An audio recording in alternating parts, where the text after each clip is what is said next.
اللہ تعالیٰ ادھر آنکھ بند ہوگی ادھر جنت میں تمہارا داخلہ ہو جائے گا. یہ ہے تواصوا بالصبر والعصر ان الانسان لفی خسر.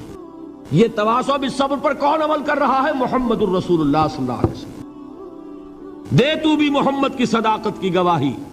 یہ صداقت کی گواہی دیتے ہوئے انہوں نے اپنی جانیں دے دی.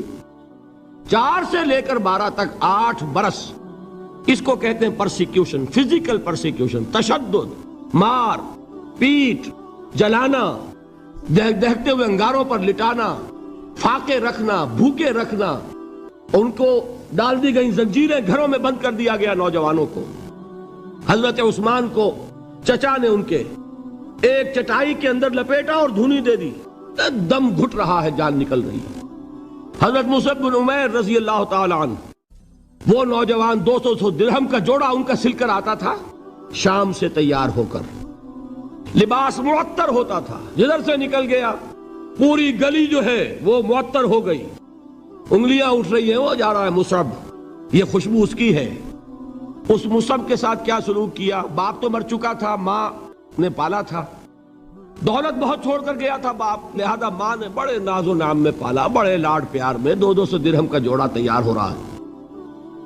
لیکن یہ کہ آپ کو معلوم ہے عرب کے اس معاشرے میں عورت کی کوئی حیثیت نہیں تھی، ماں کا اختیار نہیں تھا. چچا تھا آپ سربراہ خاندان کا. چچا نے کہا مصعب اگر تم نے اپنے باپ کا دین چھوڑ دیا ہے تو باپ کی دولت پر بھی تمہارا کوئی حق نہیں ہے، نکل جاؤ گھر سے. اس نے یہ سوچا تھا کہ مصعب کے ہوش ٹھکانے آ جائیں گے، دن میں تارے نظر آ جائیں گے، ناز و نام میں پلا ہوا گھر سے نکل کے جائے گا کہاں؟ یہ سارا نشہ جو ہے توحید کا یہ حیران ہو جائے گا. حضرت مصعب کا جواب بالکل برعکس تھا. اچھا ٹھیک ہے چچا جان، میں گھر چھوڑتا ہوں. وہی بات جو کبھی کہی تھی ابراہیم نے. باپ نے کیا کہا تھا؟ واجرنی ملیہ، جاؤ چلے جاؤ، دفع ہو جاؤ میری نگاہوں سے. حضرت ابراہیم نے کیا جواب دیا تھا؟ سلام علیک ساستغفر لک ربی انہ کان بی حفیہ. اچھا ابا جان آپ کا حکم یہی ہے تو میں چلتا ہوں، آپ پر سلامتی ہو، میرا رب مجھ پر بڑا مہربان ہے، میں اس سے آپ کے لیے استغفار کروں گا. چل دی. یہی جو ہے حضرت ابراہیمی کی نسل ہے نا قریش. آج ابراہیم کے ایک بیٹے کے ساتھ وہی معاملہ ہو رہا ہے مصعب کے ساتھ، اور مصعب چلنے کے لیے تیار ہو گئے. چچا نے سوچا، میں سمجھتا تھا کہ ہوش ٹھکانے آ جائیں گے، یہ تو تیار ہو گیا نکلنے کے لیے. غصے میں آ کے اگلی بات کہی، یہ کپڑے جو پہنے ہوئے تم نے یہ بھی اسی مشرک باپ کی کمائی کے ہیں، اتارو ان کو. وہیں کپڑے اتارے، مادر زاد برہنہ گھر سے نکالے گئے. ماں کے پاس پہنچے، ماں نے آنکھوں پر ہاتھ رکھے. مصعب کیا ہوا؟ ماں سے کہتے ہیں کہ ماں میں موحد ہو گیا. اور وہاں سے گئے پھر حضور کی خدمت میں، کپڑے کہیں سے مانگے ہوں گے. یہ مصعب ہیں 200 درہم کا جوڑا پہننے والے. جب حضور پر مدینے کے 12 افراد ایمان لائے تھے، بیعت عقبہ اولا ہوئی، انہوں نے کہا کہ حضور ہمیں کوئی شخص اپنا ایسا شاگرد دیجئے جو ہمیں قرآن پڑھا سکے. حضور نے حکم دیا مصعب جاؤ، اب مدینے جاؤ، یثرب جاؤ، یثرب والوں کو قرآن پڑھاؤ، انہیں تبلیغ کرو. مصعب گئے ہیں وہاں، 1 سال کی کمائی 75 افراد لا کر حضور کے جھولی میں اگلے سال ڈال دیے کہ حضور یہ میری 1 سال کی کمائی ہے. 72 مرد 3 عورتیں.